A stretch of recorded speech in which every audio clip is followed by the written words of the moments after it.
क्या नीतीश कुमार का उत्तराधिकारी अब तय हो गया है? और तय तो था मानते हैं, लेकिन क्या वो तैयार हो गया है? तैयार इसलिए पूछा जा रहा है क्योंकि जो उनके पुत्र हैं निशांत, उन्होंने अब जेडीयू की सदस्यता ले ली है। इतने सालों से वो राजनीति से दूर रहते थे, लेकिन हर कोई जानता था कि आज नहीं तो कल पुत्र के पास पिता की विरासत आएगी। लेकिन क्या वो डिप्टी सीएम बनने के लिए तैयार हैं? उनको कैसे तैयार किया जा रहा है? और बिहार की राजनीति में चल क्या रहा है जब ये चर्चा चर्चा क्या अब लगभग तय है कि नीतीश कुमार दिल्ली आने वाले हैं? क्योंकि उनके दिल की तमन्ना थी कि वो राज्यसभा के सदस्य नहीं बने, मुख्यमंत्री की कुर्सी को छोड़ करके वो राज्यसभा के सदस्य जाना चाहते हैं। मैंने गलत इंट्रो तो नहीं दिया सर? नहीं, ठीक है। ठीक है। कौशलेंद्र ठीक है सर मेरे हमारे भाई। साथ हैं, कौशलेंद्र प्रियदर्शी सर, जो कि बहुत ही अच्छी पकड़ रखते हैं बिहार की राजनीति में, बिहार के तमाम लोगों से मिलते रहते हैं। इनका एक सीताराम गेस्ट हाउस भी है, ये सीताराम आश्रम है जहाँ पे बहुत सारे लोग आके बैठते हैं। इनका जो न्यूज का न्यूज दफ्तर, फॉर इनका, न्यूज फॉर नेशन के हाँ, अगले ही जो मेरा चैम्बर है उसको हम सीताराम आश्रम जो बोलते हैं। जो ऐसे इनका, पूरा सीताराम जी ही चला रहे हैं। हाँ, न्यूज़ फॉर नेशन जो यूट्यूब चैनल है सर का, काफ़ी चर्चित है बिहार में, फेसबुक और तमाम जगहों पे। तो इनका जो चैम्बर है उसको सीताराम आश्रम ये कहते हैं। और उस आश्रम में बड़े नेता, विधायक, अधिकारी हाजिरी लगाते रहते हैं, तो इन तक जो है अंदर खाने की बहुत सारी खबरें चल करके खुद आ जाती हैं। तो स्वागत है सर, बताइए क्या चल रहा है आपके बिहार में? फिलहाल तो आप जो होली के दिन से पत्रकारों की जो नींद उड़ी है वो आप देख रहे हैं अभिनव। आप भी उस पे अपना राय मशविरा व्यक्त कर रहे हैं, आप भी समझ रहे हैं। तो आज का जो डेवलपमेंट है, मतलब पिछले 3 दिनों से, उसमें निशांत ने अब सक्रिय राजनीति करने का मन बना लिया है। और सियासत करने के लिए ही उन्हें मनाया जा रहा था, नीतीश को भी मनाया जा रहा था, और आज वो सदस्य बन गए हैं जनता दल यू के। इसके बाद वो बिहार भ्रमण पे निकलेंगे, जिसकी जिम्मेवारी 2 विधायकों को, ऋतुराज और रुहेल, और साथ में जो तमाम नौजवान विधायक हैं जनता दल यू के, करीब 14-15, उनको दी गई है, जिम्मेवारी दी गई है कि ये कहाँ भ्रमण करेंगे। लेकिन ये जो सियासी, आप एक प्रकार से कांड कह सकते हैं, है ना, सियासी कांड ही है। बिहार की राजनीति में नीतीश युग का अंत हुआ या करवाया गया, ये बहुत बड़ी बात है। लेकिन निशांत को लाने की प्रक्रिया शुरू कर दी गई थी बहुत 1 साल पहले से ही। लगातार आप देखे होंगे कि बिहार विधानसभा चुनाव से पहले भी निशांत अपने पिता के द्वारा किए गए कामों को लेकर के मुखर हुए थे, लोगों के सामने आए थे। हालांकि सार्वजनिक कार्यक्रम में वो भाग लेते थे, लेकिन जो राजनीतिक कार्यक्रम होता था उससे हमेशा दूर रहते थे। सबको याद है कि, और जानते भी लोग हैं कि नीतीश जी इस पक्ष में पहले नहीं थे कि समाजवादी होने के बाद हम पे परिवारवादी होने का आरोप लगे। हालांकि समाजवाद का कड़वा सत्य यही है, 99% कि समाजवाद अंततः परिवारवाद पे ही आके टिकता है। और समाजवाद के ऐसे कई रूप हैं, लेकिन नीतीश पे ये चीज चस्पा नहीं था। वो हमेशा कहा करते थे कि हम कर्पूरी ठाकुर के चेले हैं।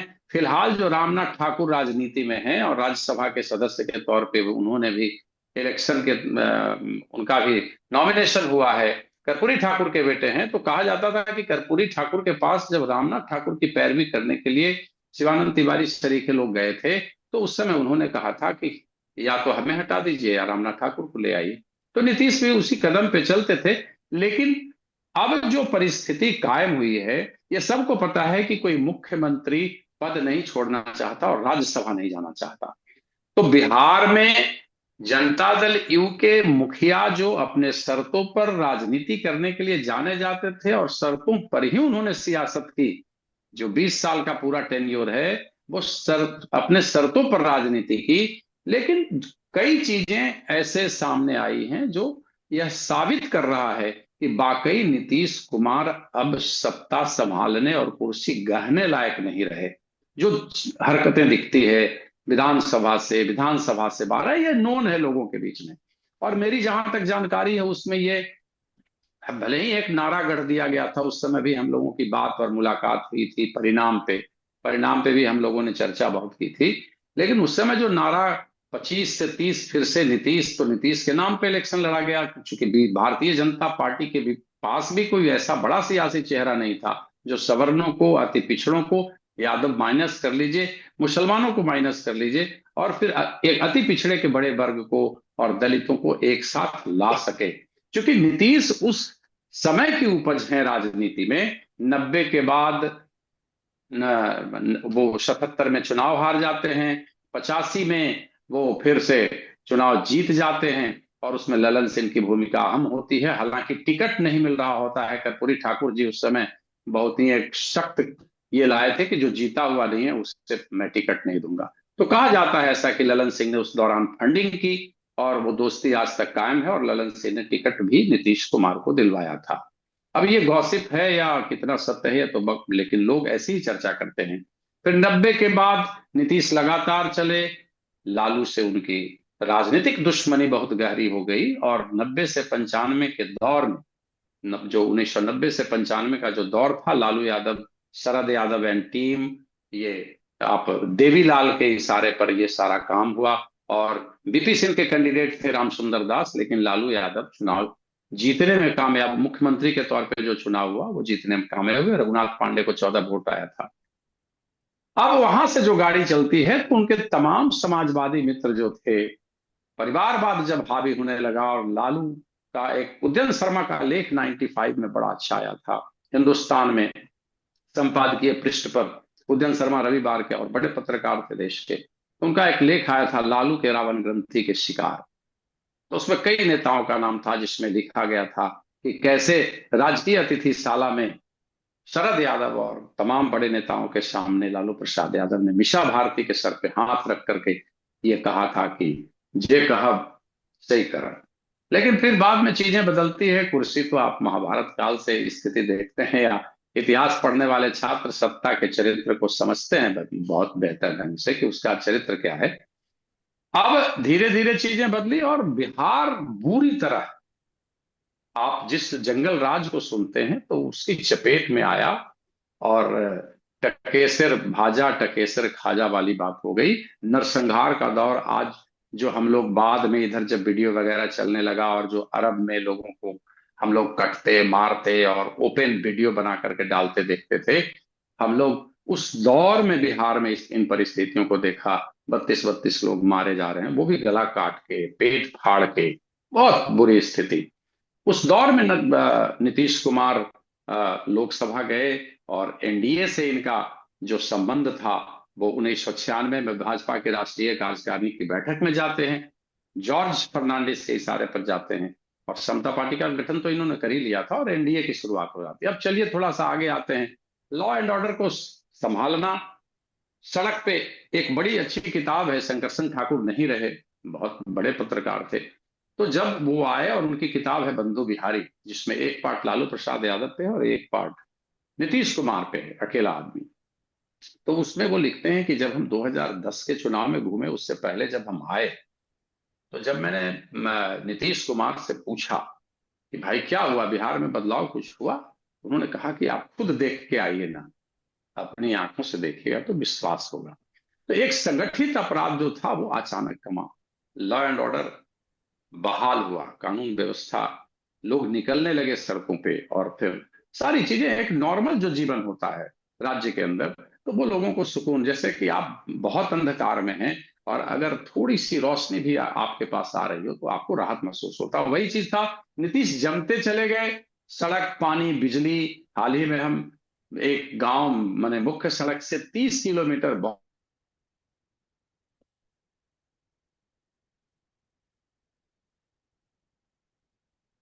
पे बिजली थी, उपलब्ध थी, तो हम देख के दंग रह गए। ऐसे भी लोकसभा चुनाव से लेकर के बाकी चुनाव में भी सुदूर देहात के इलाकों में जहां जाते थे, 1-1 हजार की बस्ती मुसहरों की, जहां वहां जाते थे तो उन लोगों का कहना था कि बाबू चैन से सो तो रहे।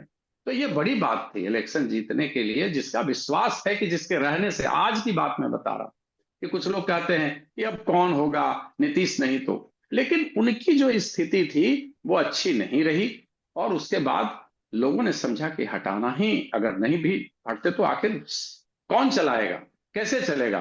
फिर तो ये सारा जो बाहर में भी आरोप लग रहा है कि 6-7 अधिकारियों के द्वारा ये पूरा राज्य स्टेट चलाया जा रहा है आज पिछले 4-5 साल से, तो ये ठप्पा जो है ना मजबूत होते जा रहा था। लॉ एंड ऑर्डर भी धीरे धीरे आप देख रहे हैं कि गड़बड़ स्थिति में जा रही थी। लेकिन सर मैं ये जानना चाहता हूँ, अब आपने जो एक बात हाँ कही कि स्थिति में नहीं रहे, आपने बहुत ही ब्रीफ में एक हिस्ट्री भी बता दी। एक नीतीश कुमार के जो उत्तराधिकारी तैयार हो रहे हैं उन पे हम बात करेंगे कि उनकी क्या तैयारी है और उनके पीछे हाँ। कौन लोग लगाए गए हैं। नीतीश कुमार के जाने की जो पटकथा है वो लगभग अब लोगों को समझ में आ रही है कि उनकी तबीयत नहीं सही है। लेकिन क्या ये बात एकदम सही है या उनके विरोधियों की तरफ से फैलाई जा रही है? नहीं, देखिए, जो बातें आपके पास तो सामने बहुत सारे आती है विधायक हमारे भी आते पास हैं से। मिलने, जेडीयू के और तमाम पार्टियों के, हाँ तो हाँ। अंदर खाने कुछ दबा के। मेडिकल अभिनव, हमारे पास कोई मेडिकल रिपोर्ट तो है नहीं। जी। हम कोई चिकित्सक भी नहीं है, ठीक है ना। लेकिन आम आदमी, आप किसी के पास जाते हैं या कि आप सार्वजनिक कार्यक्रमों में रहते हैं या जो लोग बताते हैं उसके अनुसार बातें तो सामने यही आती है ना। जो बातें छन करके आती है उसमें तो यही महसूस होता है कि भाई उस स्थिति में नहीं है कि यह सत्ता संभाल सके। अच्छा। चाहे वो प्रशासन का मसला हो। हाँ, इतना जरूर है कि अब सब चीज देख रहे हैं, जा रहे हैं, आ रहे हैं, आज भी निकले थे, आज भी बेटा उनसे मिलने गया। तो जो लोग कह रहे हैं, विपक्षी तो सीधे सीधे इस तरीके का आरोप लगा रहे हैं, विधानसभा से लेकर के विधानसभा से बाहर।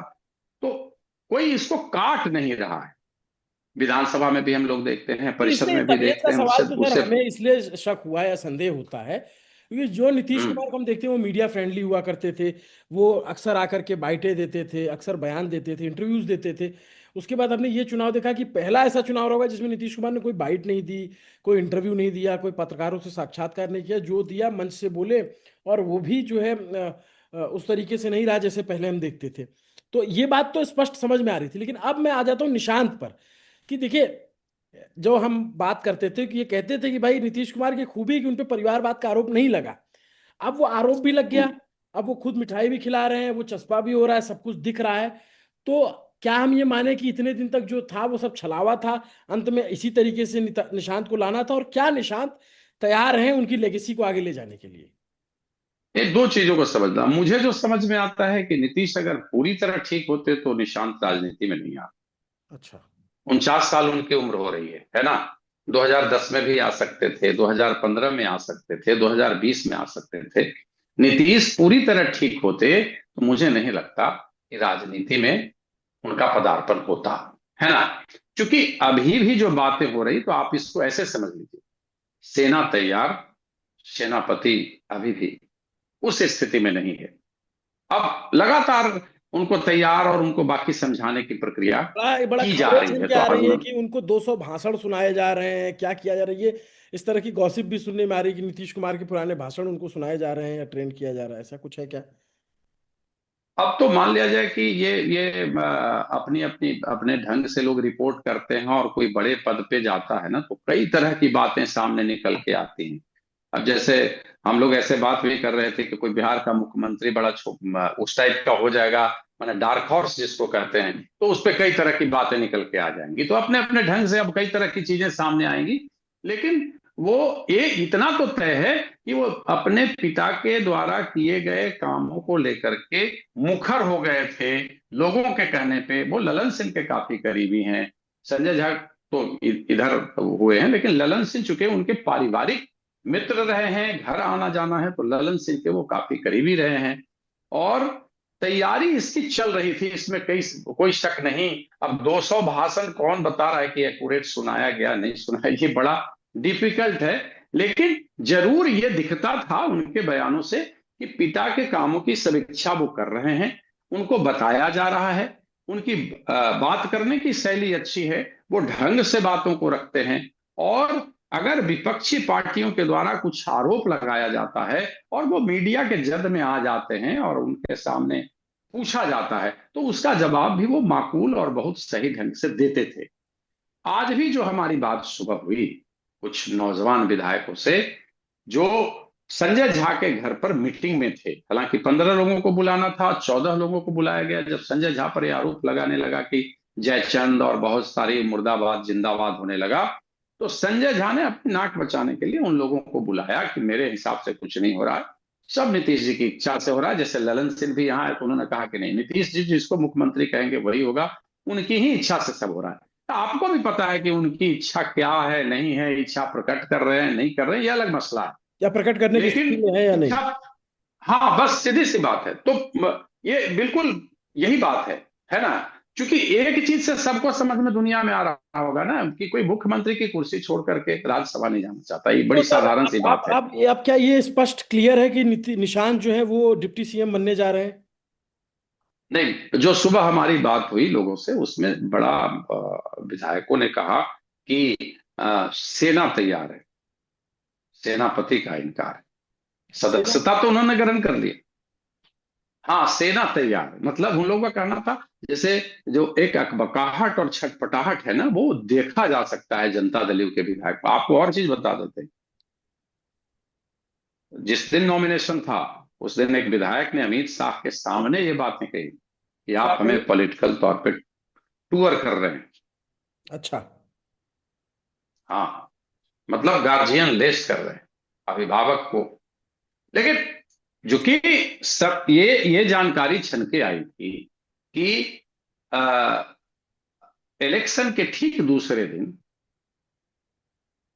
इलेक्शन के रिजल्ट के ठीक दूसरे दिन तीन नेताओं के जदयू के तीन नेता अमित शाह से मिले थे।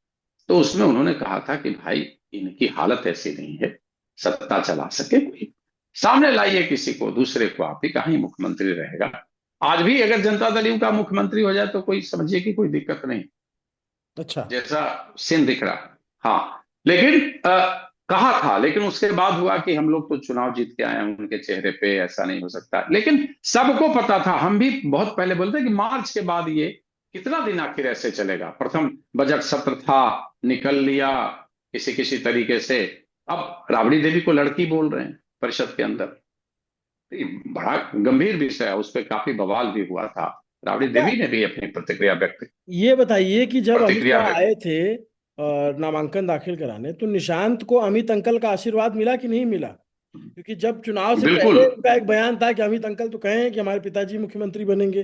तो इस बार क्या रहा? कुछ तस्वीरें आई, कुछ बैठक की खबर आई? ना, उससे उससे उससे पहले जो जहां लोगों से मिले थे निशांत, तो उसमें उनका बड़ा विरोध था पहले कि भाई ये स्थिति है, ये घूम रहे हैं, बातें कर रहे हैं, लोगों से बात, अपनी कार्यों की समीक्षा करते हैं, इन्हें अभी रहने दिया जाए।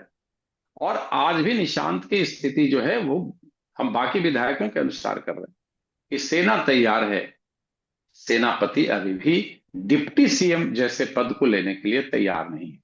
अब तो जिन लोगों ने मैनिपुलेट किया है, जिन लोगों ने उनकी काउंसलिंग की है, उसमें दो तीन ही लोग, चार लोग हैं, तो उनकी काउंसलिंग का क्या असर होता है? आज वो पार्टी ज्वाइन किए हैं। लोगों ने कहा ऐसे कि जब ये पीपुल से कनेक्ट करेंगे तब ये और ढंग से, क्योंकि जो देखिए, एक बात तो जुबान सर, है बहुत देखिए हम कितनी भी आपने जो बात कही उसको मैं थोड़ा सा और अगर नरेट करूं कि समाजवाद का रास्ता परिवारवाद पे जाता है, तो अगर मैं नाम लेना शुरू करूंगा तो मुझे ऊपर से लेके नीचे तक आना पड़ जाएगा, ठीक है?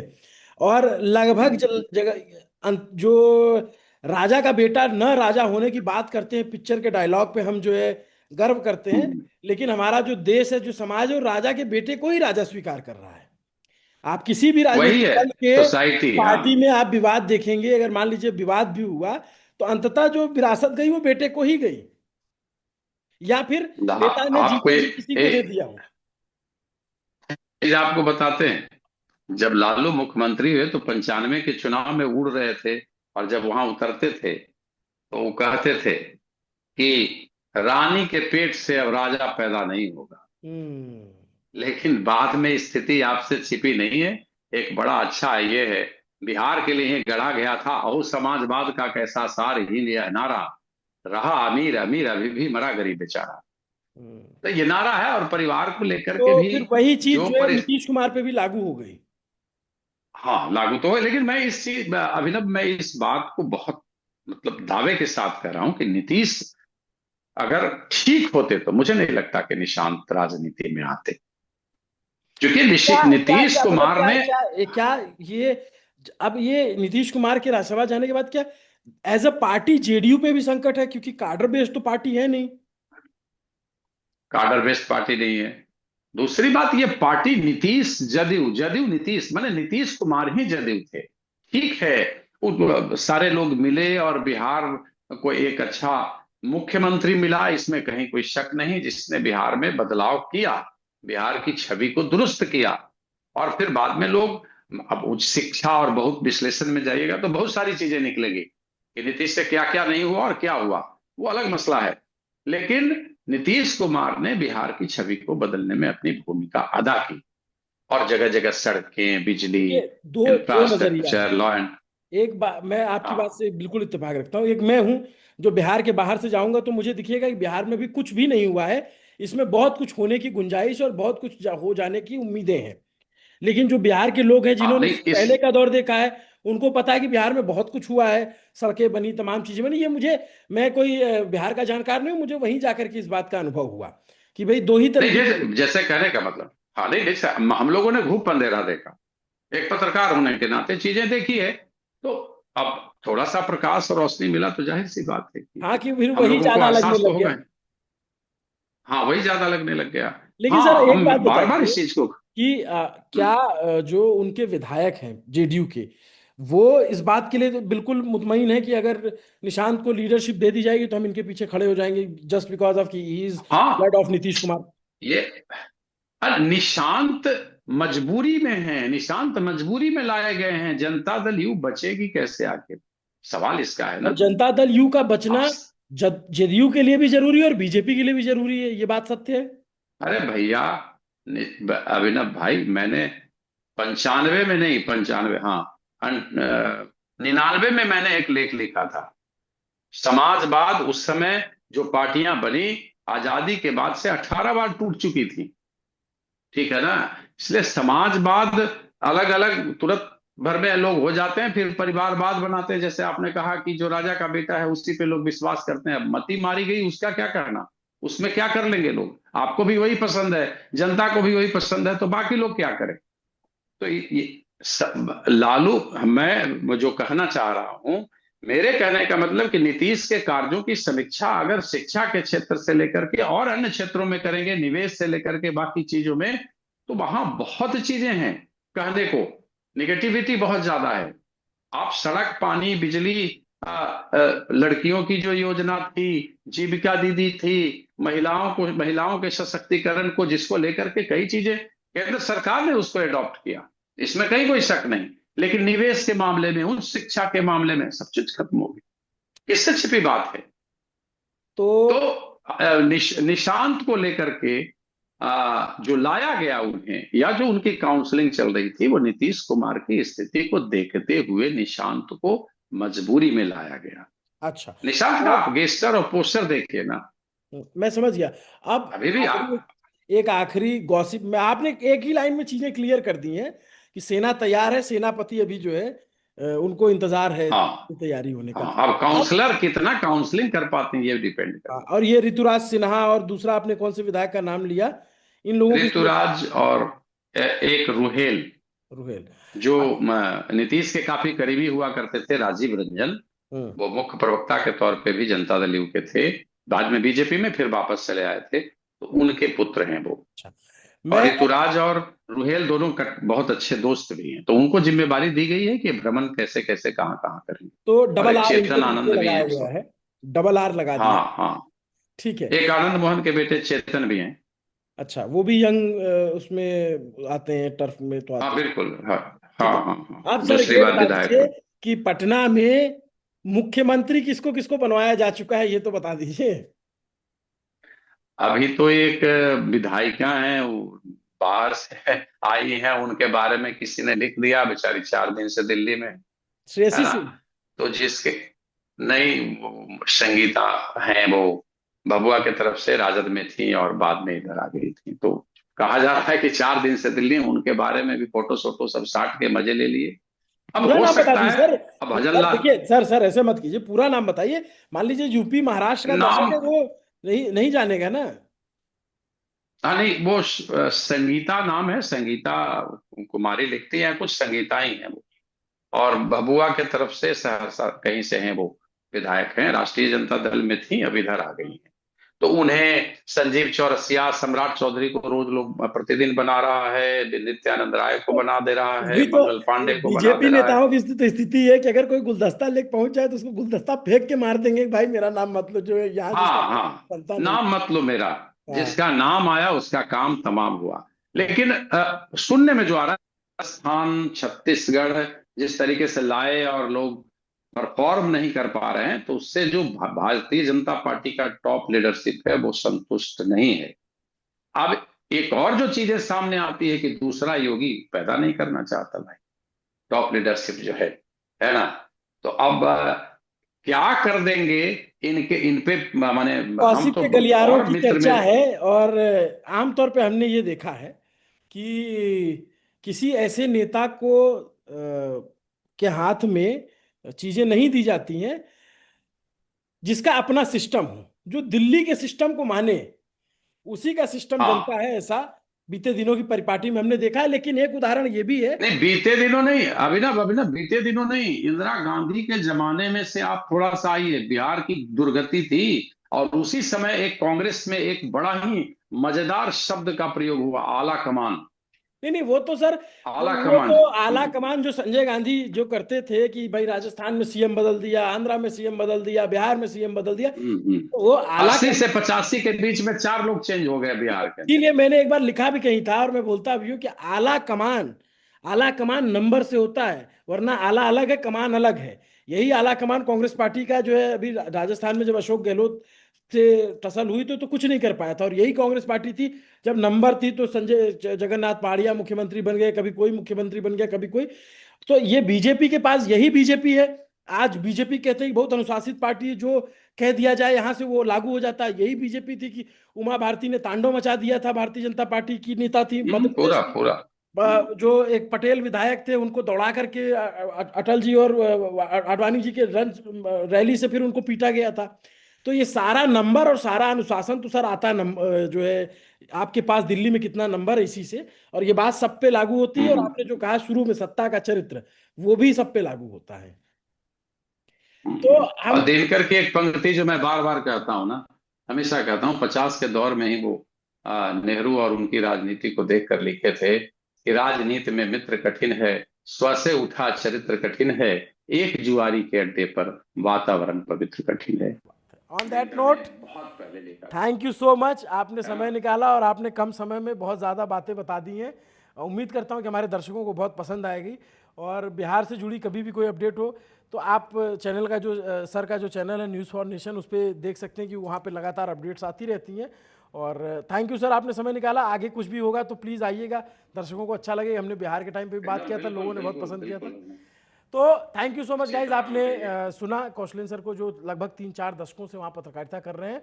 और अंदर खाने जो गॉसिप चल रही है, जो नेता बैठ रहे हैं उठ रहे हैं, निशांत को लेकर के जो सारी बात कही जा रही है और निशांत की जिस तरीके से तैयारी है, या एक उनका बयान बीते दिनों वायरल हुआ कि अमित अंकल, तो एक बात ये भी बताता है कि किस तरीके से दिल्ली की लीडरशिप के साथ उनके संबंध हैं। क्योंकि अमित शाह के अभी वहाँ गए थे, तो क्या मुलाकात हुई, कैसे हुई, आगे की पटकथा किस तरीके की लिखी गई है।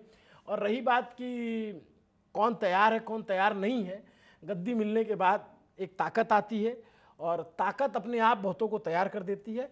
और वही ताकत होती है जो अगर उसके भांप नहीं पाते हैं तो वो बहुतों को बिगाड़ भी देती है। तो अब बिहार का जो ये सत्ता परिवर्तन होना है, नीतीश कुमार का आना तय है। और ज़्यादा दिन बाकी नहीं है, 16 तारीख को जो है चुनाव है, उसके बाद काफ़ी कुछ तस्वीर साफ हो जाएगी। नमस्ते, अभिनव पांडे नाम है मेरा।